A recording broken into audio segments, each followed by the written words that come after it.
आप जानते हैं कि वो कहा जाता है, जब रोम में हो तो रोमनों के जैसा करें। आपको ये सुनिश्चित करने की आवश्यकता है कि आपकी गोल्डफिश के पास रहने के लिए एक शानदार बोल हो। जब आप नाइजीरिया में हो तो अपनी खुद की व्हीलब्रो लाने की हिम्मत ना करें और फ्रांस में अपने पकवान में जितना चाहें उतना मेयो जोड़ने के विचार को नकार दें। दुनिया भर के प्रशंसक कम से कम कहने के लिए आश्चर्यचकित हो सकते हैं। जियो गेसर टिप: अगर आप तस्वीर में इस कुर्सी को देखते हैं तो इसका मतलब है कि ये 100% बेसल स्विट्जरलैंड में नहीं है। इसे मोनोब्लॉक कुर्सी कहा जाता है और ये खास है। देखिए, बहुत सी वस्तुओं से हमें पता चलता है कि ये कब और कहां से आई हैं, जैसे बिजली के आउटलेट का आकार या आपकी शैम्पू की बोतल पर लगे लेबल। लेकिन मोनोब्लॉक संदर्भ से मुक्त है। कुछ लोग उन्हें दुनिया की सबसे बेहतरीन डिजाइन वाली वस्तुएं कहते हैं, जबकि कुछ कहते हैं कि कुर्सी की एक रूप प्रकृति परेशान करने वाली है और ग्लोबलाइजेशन का कारण। लेकिन बेसल में इसे प्रतिबंधित क्यों किया गया? पता चला कि अधिकारी सिर्फ शहर को सुंदर बनाना चाहते हैं और कुर्सी का डिजाइन उन्हें पसंद नहीं। अगर आप इसे अपने बैकयार्ड में रखना चाहते हैं तो बेझिझक रखें, लेकिन 2008 से सार्वजनिक स्थानों पर नहीं। अगर आप कभी नाइजीरिया में व्हीलब्रो लाने के बारे में सोच रहे हैं तो मेरे पास आपके लिए खबर है, कोशिश भी ना करें। अगर नाइजीरिया में किसी कारण से इसकी जरूरत पड़े तो बस वहां पहुंचने पर ही खरीदें, क्योंकि वहां की अथॉरिटीज तुम्हें इम्पोर्टेड व्हीलबैरो बॉर्डर से पास नहीं करने देंगे। ये उनका यूनिक तरीका है अपने लोकल मैन्युफैक्चरिंग इंडस्ट्री को सपोर्ट करने का। चाइना में अथॉरिटीज ने टाइम ट्रैवल को भी बैन कर दिया। नहीं, कोई टाइम ट्रैवल मशीन अभी तक नहीं बनी है। ये बैन टीवी शोज और मूवीज पर है। अर्ली 2010s में ये लॉ आया क्योंकि अथॉरिटीज चाहते थे कि हिस्टोरिकल इवेंट्स को गलत तरीके से ना दिखाया जाए। उनका कहना है कि कुछ स्क्रिप्ट्स बहुत वाइल्ड हो गई हैं और काफी सारे मिथ्स, सुपरस्टिशंस और डिसरिस्पेक्टफुल कंटेंट प्रमोट कर रही थी। आप वैंकूवर कनाडा में कभी भी एक अच्छा पुराना डोरनॉब नहीं देखेंगे। कुछ समय पहले शहर ने बिल्डिंग कोड में बदलाव किया था, जिसके बजाय कूल और स्लीक डोर लेवर का उपयोग करना आवश्यक था। ये परिवर्तन इमारतों को अधिक सुलभ और उपयोग में आसान बनाने के लिए है। न केवल नई इमारतों को बदला जा रहा है, बल्कि वैंकूवर के ऐतिहासिक सिटी हॉल में भी इसके फैंसी आर्ट डेको डोरनॉब्स को सोने के लेवर से बदल दिया गया था। लेकिन ऐसा नहीं है कि आप इसे कानूनी तौर पर अपने घर में नहीं रख सकते। नॉब्स को नॉब पुलिस टीम जब्त नहीं कर सकती।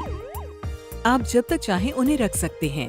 कॉफी पॉड्स, जो आसान कॉफी बनाने के लिए फेमस हैं, लेकिन जर्मनी इन कॉफी पॉड्स का बड़ा फैन नहीं है। जर्मनी ने अराउंड 8 साल पहले अपने गवर्नमेंट ऑफिसेज में ये पॉड्स बैन कर दिए, क्योंकि ये रिसाइकिल करना मुश्किल होता है और इससे वेस्ट भी क्रिएट होता है। इतनी प्रॉब्लम्स क्रिएट करने के बाद भी यूएस और यूरोप में ये काफी पॉपुलर हैं। कॉफी मार्केट में इन कॉफी पॉड्स का एक बड़ा हिस्सा है। हैम्बर्ग का एम था लोगों को दिखाना कि ये पॉड्स कितने वेस्टफुल होते हैं।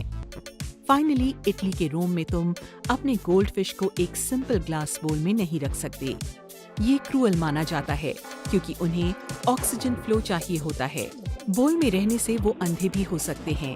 और हाँ, तुम गोल्डफिश को प्राइज के रूप में भी नहीं दे सकते। अगर तुम रोम आ रहे हो और साथ में गोल्डफिश लाना चाहते हो तो उनके लिए एक फैंसी टैंक रेडी रखो। जापान का मेटाबो लॉ, और इसका मकसद वेस्ट साइज को मेजर करना था, जो 2008 में इंट्रोड्यूस हुआ था, जिससे कि ओबेसिटी को टैकल किया जा सके। हर साल 40 से 75 इयर्स के लोगों का वेस्ट मेजर होता है और कंपनीज को इंश्योर करना पड़ता है कि कम से कम 65% लोग पार्टिसिपेट करें, नहीं तो फाइन लगता था। उनका टारगेट था ओबेसिटी को एटलीस्ट 25% कम करना भी 2015 तक, और ऐसा ना करने पर हैवी फाइन्स भरने पड़ सकते थे। और क्या ये काम किया? 2024 में सिर्फ 4.5% लोग वेट इश्यूज से सफर कर रहे हैं। हमें फिर से कनाडा के पास ले आता है। कनाडा में पेनीज का एक लिमिट है। कैनेडियन करेंसी एक्ट के अकॉर्डिंग एक ट्रांजैक्शन में तुम सिर्फ 25 पेनीज यूज कर सकते हो। अगर कोई 26 यूज करे तो तुम लीगली रिफ्यूज कर सकते हो। शेरिफ को इन्फॉर्म करके उन्हें कॉइन जेल में भेज भी सकते हो और एविडेंस के लिए उनके पेनीज छीन भी सकते हो। फ्रांस में पब्लिक स्कूल्स में मेयो, केचप और विनेग्रेट का अनलिमिटेड यूज अलाउड नहीं है। ये मील्स को हेल्दी बनाने के लिए किया गया है। तुम ये चीजें अपनी डिश के अकॉर्डिंग ही ले सकते हो। च्युइंग गम, ये सिंगापुर में 1992 से बैन है क्योंकि लोग गम को Subway doors, locks, elevator buttons जैसे वियर्ड प्लेसेस पे चिपका देते थे। MRT ट्रेन्स के डोर्स में गम लगाने के इंसिडेंट्स ने अथॉरिटीज को मजबूर किया कि च्यूइंग गम्स पर बैन लगाया जाए। कुछ मिस्चीवियस लोग MRT ट्रेन्स के डोर सेंसर्स पर भी च्यूइंग गम्स लगा जाते थे, जिससे कि सिचुएशन बहुत स्टिकी हो जाती थी और ट्रेन सर्विसेज खराब हो रही थी, और इसलिए वहां से च्यूइंग गम पूरी तरह से बैन हो गई। थेराप्यूटिक या डेंटल गम अलाउड है और टूरिस्ट अपने पर्सनल यूज के लिए थोड़ा गम ले जा सकते हैं। उसे खाने के बाद कहीं भी चिपका मत देना, लेकिन इंपोर्ट और सेल स्ट्रिक्टली बैंड है। तो सिंगापुर में च्यूइंग गम खाना पूरी तरह से बैन नहीं है। आइसलैंड, रेकविक में 1994 में डॉग्स बैन कर दिए गए थे ताकि टेपवर्म डिजीज को स्प्रेड होने से रोका जा सके। अब डॉग्स अलाउड हैं, लेकिन रूल्स के साथ। आजकल रेकविक में कैट्स का राज है। वो हर जगह मिलती हैं। आप 2 कदम चलेंगे और आपको एक कैट दिख जाएगी जो आपसे अटेंशन मांग रही होगी। वैसे ये इतनी पॉपुलर हैं कि उनके अपने फेसबुक पेजेस भी हैं और लोग उनके लिए ट्रीट्स भी कैरी करते हैं।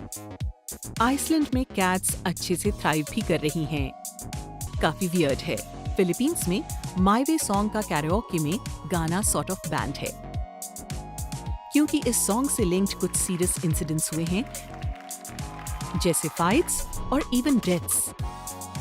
पिछले 10 सालों में काफी इंसिडेंट्स हो चुके हैं। लिरिक्स एरोगेंट और प्राइडफुल लग सकते हैं, और जब बुरा गाया जाए तो लोग गुस्से में आ जाते हैं। इसलिए कुछ कैराओकेबाज ने इस सॉन्ग को अपनी प्लेलिस्ट से हटा दिया ताकि लोगों की लड़ाइयों को प्रिवेंट किया जा सके।